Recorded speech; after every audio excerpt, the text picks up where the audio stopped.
영국 케임브리지 대학의 C.T.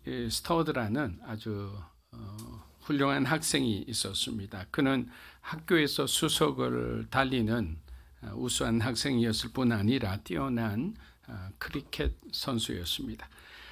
그는 크리켓으로 영국 국가대표로 대회에서 금메달을 획득하기도 했으며 그에게는 아주 보장된 미래가 기다리고 있었습니다. 그러던 어느 날, 항상 어느 날이 중요해요. 하나님은 어느 날 갑자기 우리들의 삶에 찾아오세요. 그래서 어느 날 그는 캠퍼스 집회에 참석한 뒤 복음의 진리를 깨닫고 예수 그리스도를 구주로 받아들이게 됩니다. 이후 그는 선교사의 길을 걷기로 결정하고 호련히 중국 땅으로 떠납니다. 여러분 그 레드컬이라는 책을 읽어보셨으면 아실 수 있지만 우리의 삶에 하나님께서 찾아오시는 것도 사실은 레디컬한 만남이죠. 왜? 하나님의 시간에 이루어진 예수님의 성육신과 그리고 예수님께서 우리에게 공생의 사역으로 짠 하고 나타나기 때문에. 대부분 헌신한 사람들은 자연스럽게 예수님을 믿어서 헌신하는 것처럼 보이지만 우리의 삶이 이전의 삶과 다르게 변화되었다는 면에서는 레디컬하다고 볼 수가 있는 거예요. 왜? 내가 내 삶을 돌이키지 않는 이상은 우리가 절대로 주님을 따라갈 수가 없어요. 우리가 의지는 있으나 결국에는 주님의 길을 걷고 있는 우리의 모습은 그만큼 우리 안에 내면에 아주 복잡한 그런 변화들이 일어났기 때문입니다. 그래서 중국 땅으로 떠났어요. 그래서 중국에서 10년을 섬긴 후에 그의 육신은 아주 생명의 위협을 받을 정도로 쇠약해졌습니다. 그리고 영국으로 돌아와서 투병 생활을 하던 중 그는 다시 아프리카로 가겠다고 선언합니다. 주변 사람들, 특히 가족들은 이 결정이 너무나 미친 짓이라며 그를 만류했습니다. 그러나 이때 스터드는 모든 시대를 사는 그리스도인들에게 아주 의미 있는 말을 남깁니다. 만약 예수 그리스도가 하나님이시며 나를 위해 십자가에 죽으신 것이 사실이라면 내가 그를 위해 바치는 희생은 그 어떤 것도 지나친 희생이 아니다라는 거예요. 우리가 정말 복음을 이 스터드처럼 우리가 받아들인다면 내가 주님을 위해서 교회에서 봉사하고 내 시간을 떼어내서 하나님 앞에 헌신하고 희생한다고 생각했던 그 모든 것이 주님이 우리를 위해서 희생하시고 헌신한 것에 비해서는 비할 바가 없다는 거죠. 또 이렇게 한마디 더 남깁니다. 어떤 사람들은 교회나 예배당 종소리가 들리는 곳에서 살고 싶어 하지만 나는 지옥의 문턱에서 죽어가는 사람을 살리고 싶다. 지옥의 문턱에 있는다면 얼마나 험한 사람들이 있겠습니까? 자기 자신도 위태로운 그런 어떤 위치에서 자기는 편안한 데서 신앙생활하는 것이 아니라 복음이 정말 필요한 그곳에서, 그곳이 어디든지 지옥의 문턱이라도 나는 마다하지 않고 그곳에서 한 영혼이라도 구원하기 위해서 최선을 다하는 삶을 살겠다라는 거예요.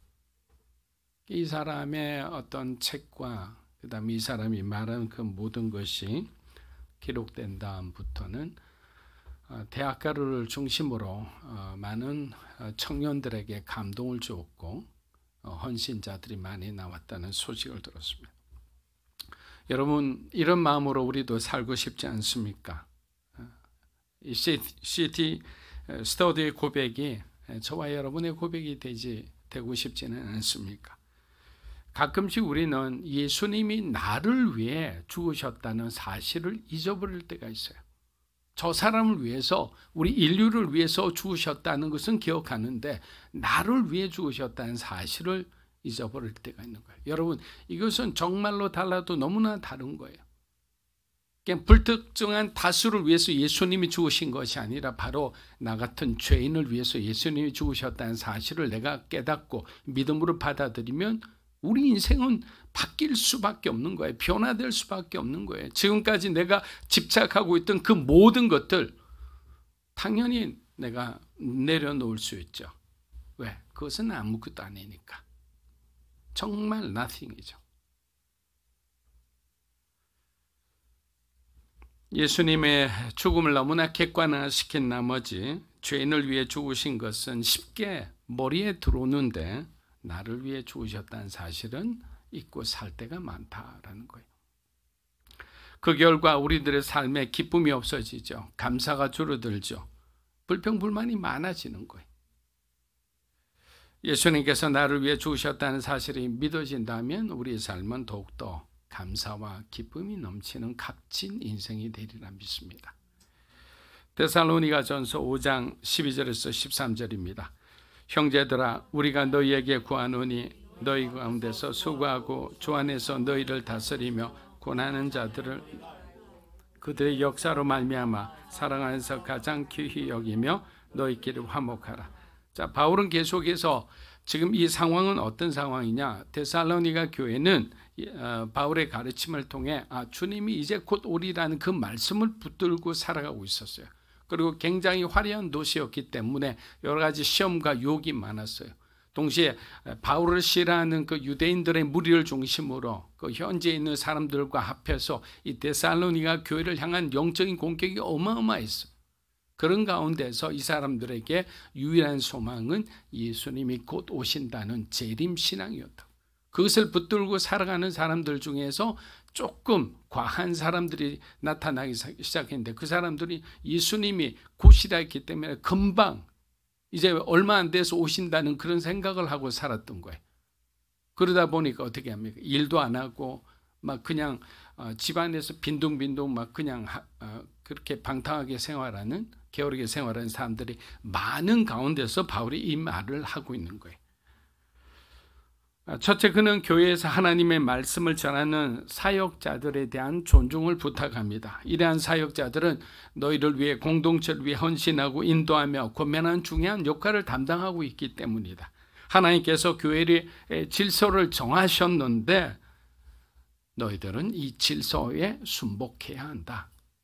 당시만 해도 여러분 교회의 체계가 바로 잡혀 있지 않았어요. 지금 우리는 어마어마한 축복을 받았죠. 왜? 기독론, 구원론, 교회론 등 정말 아주 체계적으로 모든 것이 다 잡혀 있었잖아요. 그래서 우리가 그 책을 보기만 해도 얼마나 많은 도움이 됩니까?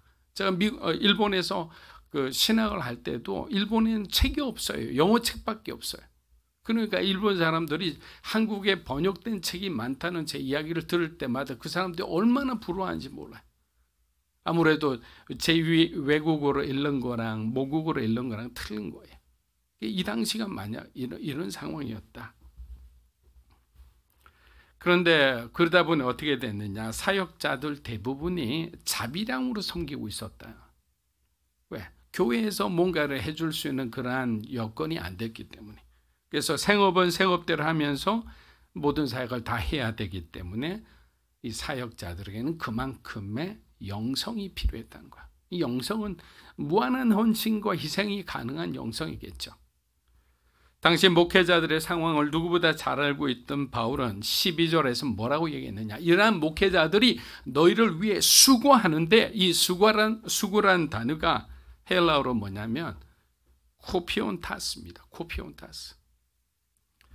이 코피온타스라는 뜻은 피곤에 지칠 정도로 끊임없이 수고하고 있는 것이란 뜻이에요. 피곤에 지칠 정도, 이렇게 지치는 거예요. 그래서 교회 지도자 역할은 하나님의 부르심이 없이는 감당하기 힘들다. 자기가 하고 싶어서 할 수 있는 것도 아니고 하기 싫어도 할 수밖에 없는 것이 하나님이 우리에게 주시는 그 사역자의 부르심이라는 거예요. 도망가도 어쩔 수 없어요. 결국 하나님 앞에 부름받게 돼 있어요. 그런데 자기가 스스로 하기를 원하는 사람은 아무리 하려 해도 자신에게 은사가 없다는, 은사보다는 하트가 없다는 거예요. 마음이 없는, 아비의 마음이 없는 거예요. 그러면 사역을 못해요. 아무리 기능이 있고 언변이 뛰어나도 결국에는 마음이 없는데 사랑이 없는데 어떻게 그걸 감당하겠습니까? 감당 못하는 거예요. 사랑하는 여러분, 우리가 사랑하는 것을 닮아가게 되어 있습니다. 그래서 여러분이 예수님을 사랑하면 예수님을 닮아가겠죠. 여러분이 존경하는 사람이 있다면 우리는 언연중에 그 존경하는 사람을 닮아가게 되어 있어요. 예전에 순복음교회 목사님들, 부목사님들 보면 다 누구죠? 조은기 목사님처럼 설교하는 거 다 들으셨잖아요. 흉내를 내고 싶지만 여러분들이 실망하실까 봐 내가 그냥 넘어갑니다. 그렇게 리더는 어떻게 되느냐? 본받는 자, 따르는 자들이 있기 때문에 우리는 더 큰 책임감을 가져야 되는 거예요. 따르는 사람은 엉뚱한 사람이 아니라 바른 리더를 바라보고 본받아야 하는 겁니다.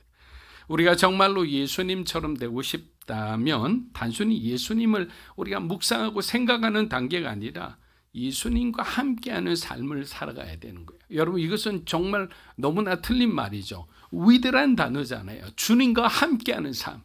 주님 안에서 우리가 신앙생활을 한다면 주님의 도움을 받을 수 있죠. 주님이 우리에게 약속한 그 약속이 우리의 것이 될 수 있죠. 그런데 우리는 주님은 저쪽에 내팽개쳐 놓아요. 기다리세요. 제가 해서 다 만들어서 주님 앞에 드릴게요. 이렇게. 이건 신앙이 아니에요. 신앙은 주님과 함께 주님의 명령, 주님 안에서 이루어지는 그 모든 것이 우리 신앙의 산물이지, 우리가 주님을 위해서 따로 떨어져서 우리끼리 뭔가 만들어서 하나님 자랑하듯이 이렇게 내비치는 것은 그건 신앙이 아닙니다. 데살로니가전서 5장 14절에서 15절입니다. 또 형제들아, 너희를 고면하노니 게으른 자들을 공개하며 마음이 약한 자들을 격려하며 힘이 없는 자들을 붙들어주며 모든 사람에게 오래 참으라. 삼가 누가 누구에든지 악을 악으로 갚게 하지 말. 서로 대하든지. 자, 바울은 지도자와 성도 간의 관계뿐만 아니라 이제는 성도들 상호 간의 관계에 대해서도 고면합니다. 데살로니가 교회가 지금 여러 가지 어려움이 있으니까 마음의 요동이 있을 거 아니에요. 그래서 이제 그 성도의 관계에 대해서 조언을 합니다. 여러분, 인간의 삶 속에 들어온 이 죄의 가장 중요한 역할 중 하나가 뭐냐면 진실의 왜곡입니다. 여러분 보세요. 뱀이 아담과 하와에게 하나님의 말씀을 살짝 왜곡해가 비틀었잖아요. 그러니까 어떻게 됩니까? 아담과 하와는 그냥 그리 될 줄 알고 어떻게 됩니까? 속았던 거죠. 죄라는 것은 결국 우리가 하나님 백성답게 살지 못하게 하는 거예요. 그게 죄가 가진 가장 큰 목적이에요. 하나님이 그토록 사랑하는 백성들이 하나님의 백성답게 살지 못하게 하는 것. 그것이 왜? 하나님의 마음을 가장 아프게 하는 것이기 때문에. 여러분, 마지막 시대가 되면 가치관의 혼란이 있을 것이라고 흔히 말합니다. 어느 것이 참이고 어느 것이 거짓인지를 우리가 분별하기 굉장히 어려운 시대에 살아갈 것이라는 거죠. 자, 왜냐하면 보세요. 지금까지 잘못되었다고 말하던 것이 그때에는 참이라고 그냥 수용하게 되는 거예요. 예를 들어 여러분, 동성애 같은 것들 경우에도요. 1960년대 미국 같았으면 아주 큰 죄악으로 규정하고 교회뿐만 아니라 사회 전체가 그것을 거부했어요. 동성애란 자체를 입 밖에 내지도 못했거든요. 당시 헐리우드 배우 중에도 그 록 허드슨 같은 아주 유명한 배우들이 동성애 가운데 있었음에도 그때는 말할 수 없었다라고 합니다. 나중에 커밍아웃 한 거죠. 그런데 지금 어떻습니까? 지금 미국은 동성애 결혼을 합법화시킨 나라입니다. 목사가 동성애에 대해서 죄라고 얘기하면 차별금지법에 탁 걸려서 목사가 그냥 감옥에 가는 그런 세상에 살고 있어요. 그때는 틀렸으나 지금은 맞다라는 거예요. 그러니까 이게 가치에 어마어마한 혼란이 일어나는 거예요. 지금 맞는 것이 그때는 틀리다 할 수 있어요. 지금 틀리다고 말하는 것이 그때는 맞다고 할 수 있어요. 그러면 도대체 기준을 어디에 둬야 되는지, 그때 그 상황에 따라 우리가 그냥 적응하며 살아야 되는가요? 그렇지 않죠. 그래서 마지막 시대에 우리에게 가장 필요한 은사는 영적 분별력의 은사인데 무엇이 참이고 무엇이 하나님으로부터 온 것인지를 잘 알아야 된다. 그러기 위해서는 하나님의 말씀을 가까이 하라. 그래서 선교사님들이나 그 한국에 오신 그 유명한 선교사님들, 헌신한 분들이 항상 우리에게 권면하는 말 중에 하나가 성경을 많이 읽으십시오라고 하잖아요. 그래서 우리가 성경을 읽지 못하게 하는 것은 어쩌면 영적 전쟁이라고 생각해요.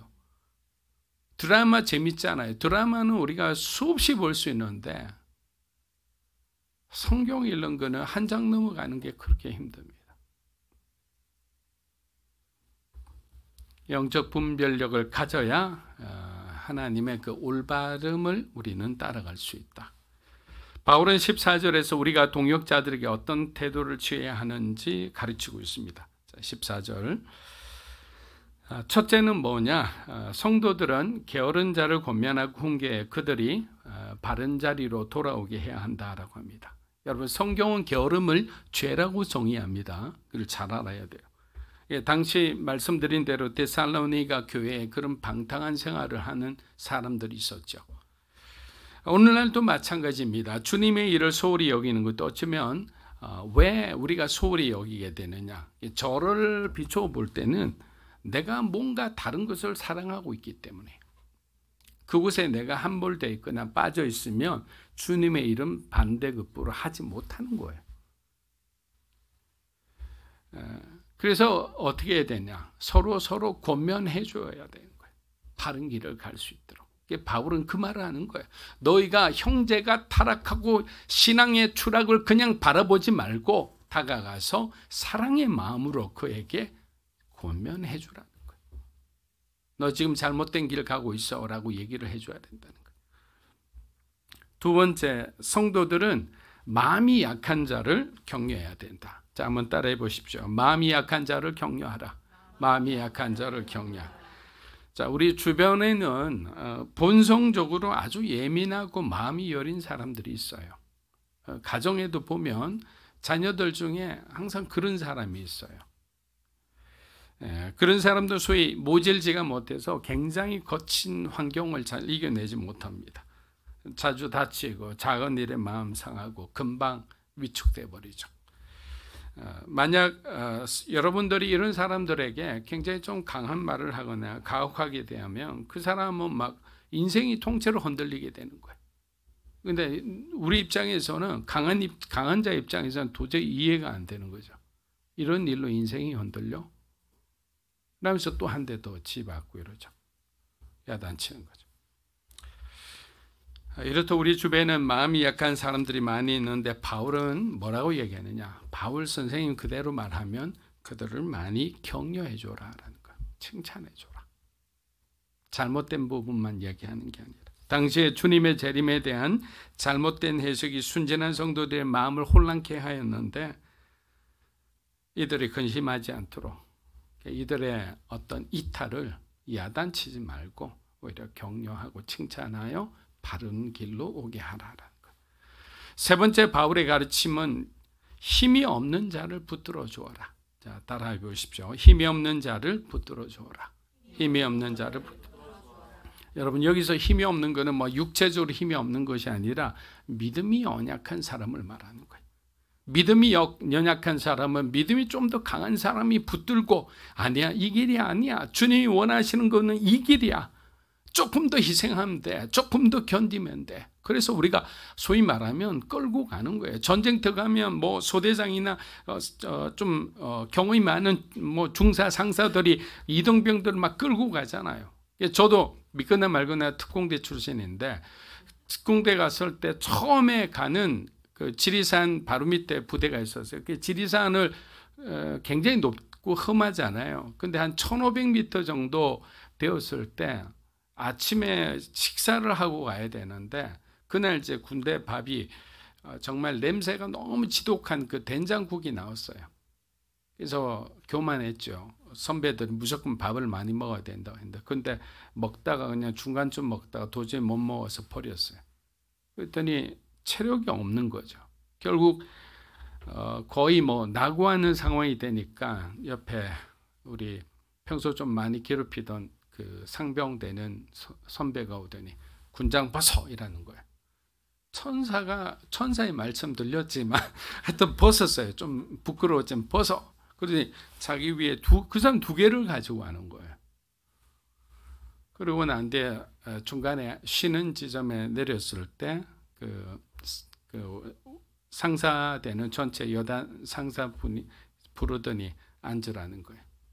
그러더니 다른 사람은 이제 우리 군대밥 먹고 있는데 저한테 아내가 사온 그 김밥 한 줄을 주더라고요.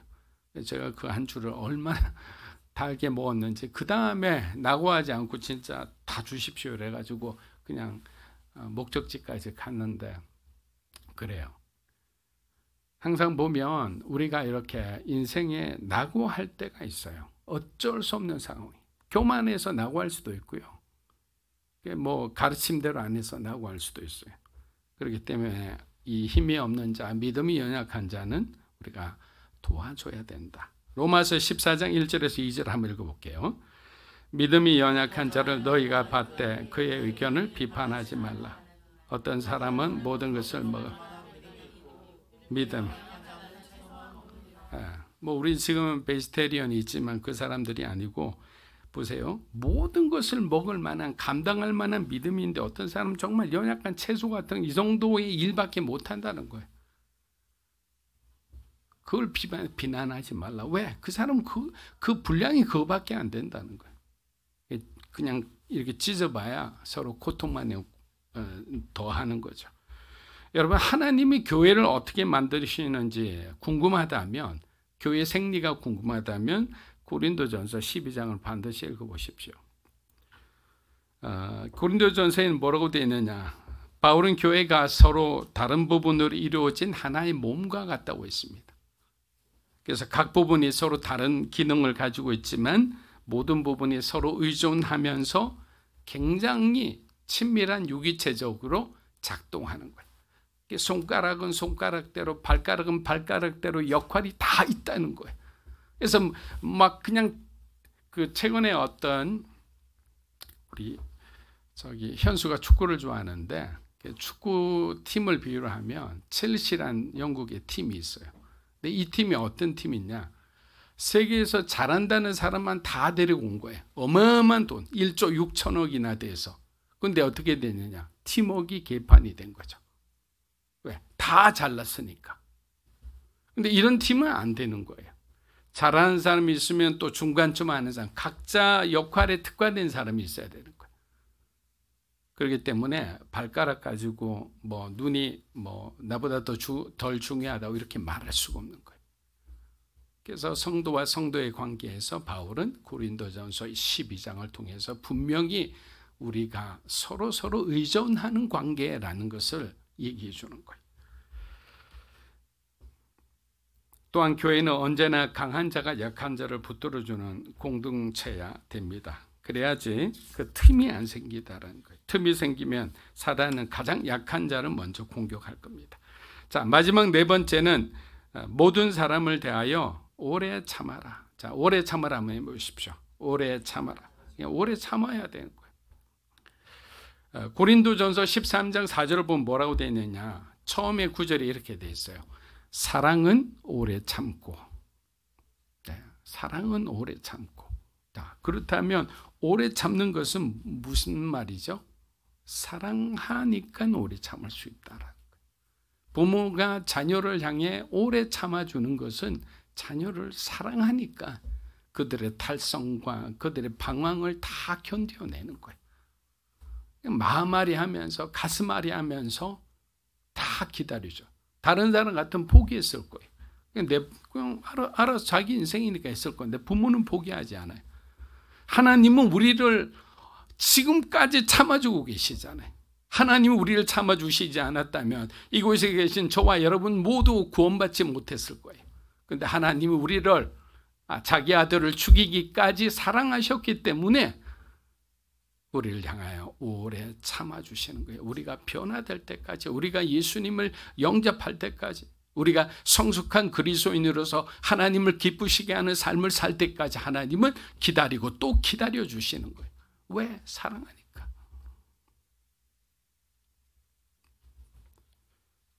그리고 그리스도인들은 선으로 악을 이겨야 합니다. 여러분 절대로 악으로 악을 이길 생각하면 안 됩니다. 어쩔 때는 소위 우리도 막 우리 마음에 악이 받치는 그런 감정이 들 때가 있죠. 그러나 악으로 설사 우리가 이긴다 하더라도 하나님은 기뻐하지 않죠.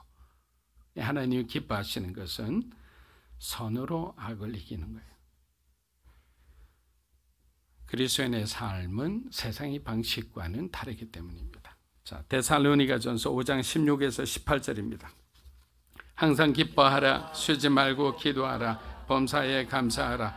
이것이 그리스도 예수 안에서 너희를 향하신 하나님의 뜻이니라. 자, 바울은 그리스도의 재림을 바라보고 살아가는 신자들의 일상에 대해서 아주 중요한 하나님께서 원하시는 세 가지 뜻을 하나하나 가르쳐 줍니다. 첫 번째는 항상 기뻐하라입니다. 바울은 그리스도인의 기쁨이 어떤 환경에 좌우되는 것이 아니라 그리스도를 바라봄으로 시작된다고 얘기해 줍니다. 여러분 이 말이 중요한 것인지 알겠죠? 우리가 환경을 바라보면 좋은 날은 기뻐하겠지만 이 환경이 굳은 날은 우리가 절대로 기뻐할 수가 없어요. 근데 우리의 기쁨이 항상 기뻐할 수 있는 것을 유지하기 위해서는 우리가 누구를 바라볼 때 그게 가능하다고요? 예수님을 바라볼 때다. 문제를 바라보지 말고 다른 사람을 바라보지 말고 우리가 주님을 바라볼 때 우리 마음에 기쁨이 샘솟듯이 솟아난다라는 거예요. 심지어 바울은 박해와 추방이란 극심한 시련 속에서도 그리스도인은 재판을 받고 채찍질 당한 후에 예루살렘 사도들이 뭐라고 했습니까?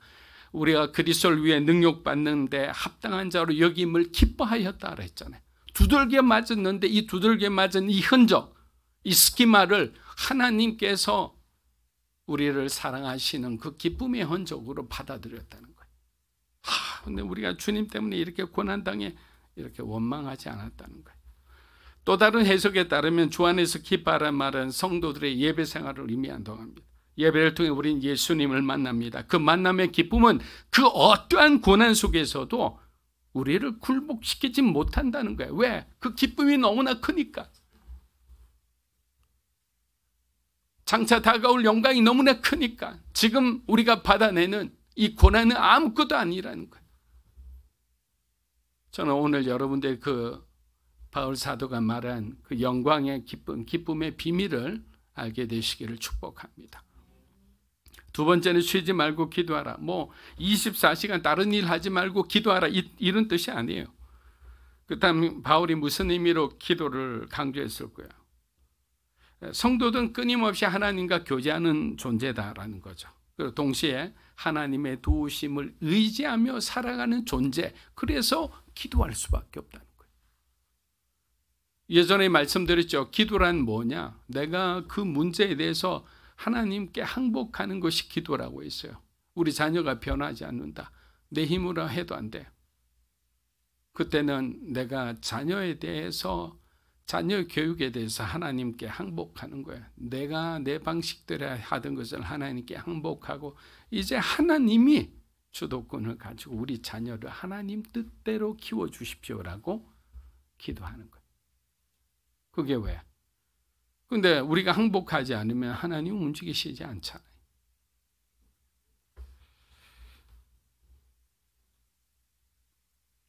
모세도 다니엘도 요셉도 다윗도 다 유명한 기도의 사람이었습니다. 특히 다윗과 모세는 끈질기게 기도하는 사람으로 유명했습니다. 2002년 영국 BBC 방송이 실시한 설문조사에서 영국 역사상 가장 위대한 지도자로 윈스턴 처칠이 선정되었습니다. 근데 그 처칠이 선정된 이유를 옆에 조그만 글귀로 적어놨습니다. 왜 이 사람이 위대한 지도자인가? 위기에 처한 영국을 구한 것은 전쟁에 집중하던 우리의 시선을 하나님께로 돌린 그의 기도였다라는 거예요. 맨날 방송할 때 네버 기브업 이런 그걸 포기하지 말라는 말을 계속하고 하나님을 의지하라 이런 식으로 계속 얘기를 했거든. 마지막 세 번째, 하나님의 뜻은 범사에 감사. 범사라는 것은 우리의 모든 환경 속에서 일어날 수 있는 모든 일들에 대해서 감사한다. 여러분 하실 수 있는 사람은 지금 손 한번 들어보세요. 모든 일에 감사할 수 있나요? 감사하기 힘들죠. 기뻐하는 것과 비슷하다고 생각을 해요. 원하지 않는 상황일지라도 그 속에 하나님의 선한 뜻이 숨어 있는 것을 아는 사람은 기뻐할 수 있겠죠. 왜? 고난이 유익이 되는 사건들이 있잖아요. 광야의 축복이 있잖아요. 우리는 40년의 광야의 시간을 통해서 하나님께서 얼마나 이스라엘 백성들의 신앙을 만져주셨는지, 그 광야가 오히려 그들에게 복이 되었음을 알 수 있습니다. 그러나 그것을 모르는 사람은 광야의 시간, 광야의 어떤 40년은 그들에게 낭비하는 시간이었고 복된 시간이 아니고 그들에게는 저주의 시간이었다고 생각을 할 거예요. 그러나 하나님의 뜻을 아는 시간은 그 광야가 얼마나 축복이었는지를 알게 됩니다. 여러분, 광야가 그 단어로 히브리어로 미드바르랍니다. 미드바르. 그런데 하나님의 말씀은 다바르예요. 다바르. 그래서 광야의 뜻은 뭐냐? 하나님의 말씀이 임하는 곳이라는 뜻이에요. 히브리 말로 정확하게 그렇습니다. 그래서 미드바르라는 곳은 결국 하나님을 만나는 시간이에요. 여러분의 삶에 광야가 있다, 우리의 삶에 고난이 있다, 두려워하지 마세요. 왜? 우리는 그 시간을 통해서 하나님께 매달리게 될 거고 하나님을 경험하게 될 거고 하나님 우리에게 주시는 정말 평생 잊지 못할 르마의 말씀을 우리가 그곳에서 얻게 될 거라는 거예요.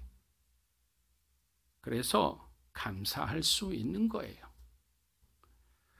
사랑하는 여러분, 감사는 감사해본 자만이 감사할 수 있습니다. 그리고 진정한 감사는 또 다른 감사를 낳게 돼 있어요.